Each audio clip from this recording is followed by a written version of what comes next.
Have you ever wanted to have a food that you could make with very few ingredients that will last for years and still satisfy? Let's make hardtack. Hello everybody, I'm Kevin, the Prepper Chef. Today we're going to make something that is very simple, but has been a staple of wars and a staple of people in a time of need for a very long time. We're going to be making hardtack.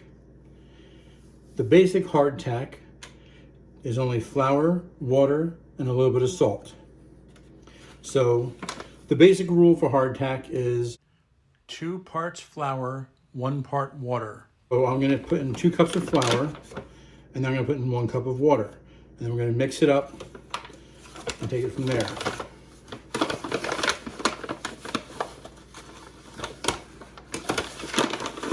All right, so first cup of flour.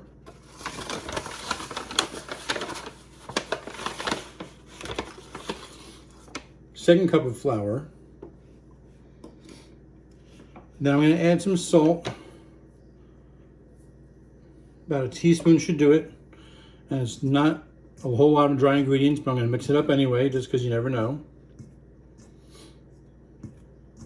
All right, now I'm going to slowly add a cup of water. So I'm going to get a cup of water and add a little more than half. I'm going to start mixing it by hand. If you want to use a fork or a beater, you could do that.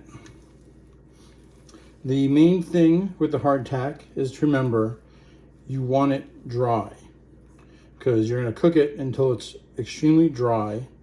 The reason hardtack lasts as long as it does and as well as it does is mainly the absence of water. The water causes it to go bad. Now you can find other recipes online if you like that may add extra things to it. I've seen some where they add nutritional yeast to try and make it have a little more substance, make it a little more healthy. But this was a staple in the Civil War. It was not necessarily made to be delicious, but it was made to help fill your stomach.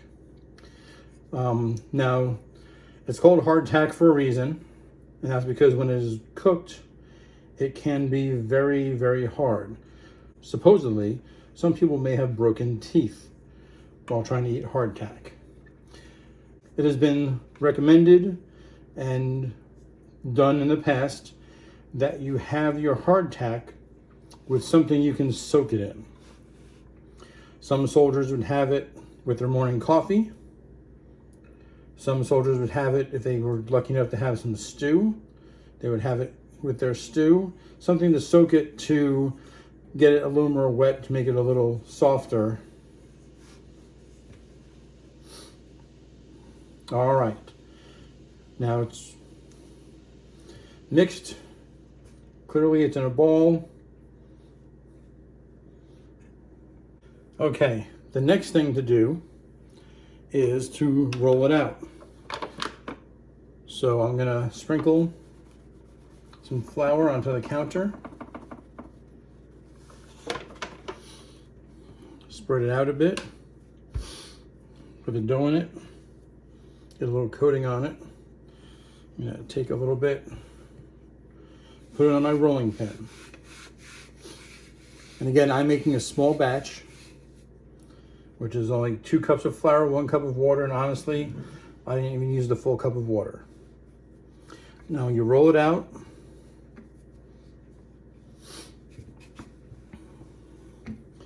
And while you're rolling it, you want to get it roughly, some people say an inch thick. I usually go for 3/4 of an inch to 1/2 an inch. While you're doing this, because this only takes a couple of minutes, because it only has a couple of ingredients, your oven should be set at around 375. And when you cook it, we'll cook it for 1/2 an hour to 40 minutes. I know that I've made this in the past, and my kids like it with peanut butter for whatever reason. So let's see, roll it out about the right thickness. Of course, you're more than likely not going to get it square, and that's okay. They always have holes in it. And there is a tool that they use to make holes in it. And if you want to invest in one, that's fine. If you're planning on making a ton of it, it might be in your best interest to get one. I make this on occasion, not terribly often, because it lasts, some people say indefinitely, but I like rotating it out every 5 to 10 years. Sometimes if I'm going backpacking or someone in my family is going backpacking, I might see if they want to take some of that with them. It doesn't taste bad. It's not super delicious by any means. But like I said before, it helps fill your stomach, and that's the important thing. I got the holes in it, and I'm going to flip it over, and you can see that there's still a bunch of the holes in it, so that should be good enough. I'm going to take a knife, and I'm going to cut it. It by no means has to be anything perfect. If you wanted to take a glass or a cup and cut round biscuits, you are welcome to do that too. I'm going to cut these, and again, my ends are not super square, and there's nothing wrong with that. It's different sizes, and again, there's nothing wrong with that. I will usually take this as I am done with it and maybe put it in a Mylar bag and either vacuum seal it or throw in a couple oxygen absorbers, even though it's supposed to be good without them. And then I will put them in a 5-gallon bucket that I have labeled that it is hardtack. All right, now I have here a pan. I line it with aluminum foil, and I'm going to put the hardtack on it. And when my oven hits 375 degrees, I'll put it in for 15 minutes and then maybe flip it over. That way I'm sure that the top and the bottom have equal time to get just as dry. If you have a rack that you are able to bake this on in the oven, that may benefit you.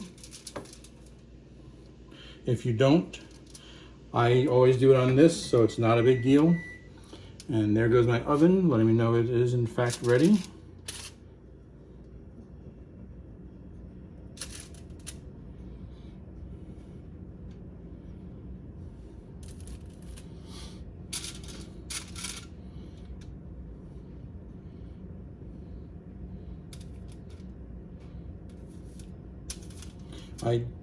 It's okay if you get them close together. I try not to have them touch because I want all the ends to be free to get all the air and heat they can get. All right, so that's all of it. I'm just touching, okay. So that's all of it. Now I'm gonna go put it in the oven and we'll check on it in about half an hour. Okay, so I've cooked these for about 35 minutes. Around 15 minutes, I flipped them all over. They look pretty good. Some of them a little browner than others. When they cool off, I'll cool them off, maybe an hour or two. And then when they are cool enough, I will put them in a bag that I can put in my 5-gallon bucket. I may make some more depending on how full this gets. The bag, which probably be very full. Maybe this weekend I'll do some more. And I'm going to throw some oxygen absorbers in just for good measure. And for those of you wondering, no, I'm not going to throw all of these in. I will throw in 1 or 2, probably just 1, and I will put the rest in a mason jar and vacuum seal it shut so I can use them later on down the road. I'm Kevin the Prepper Chef. I hope you'll enjoy this video. Please like and share.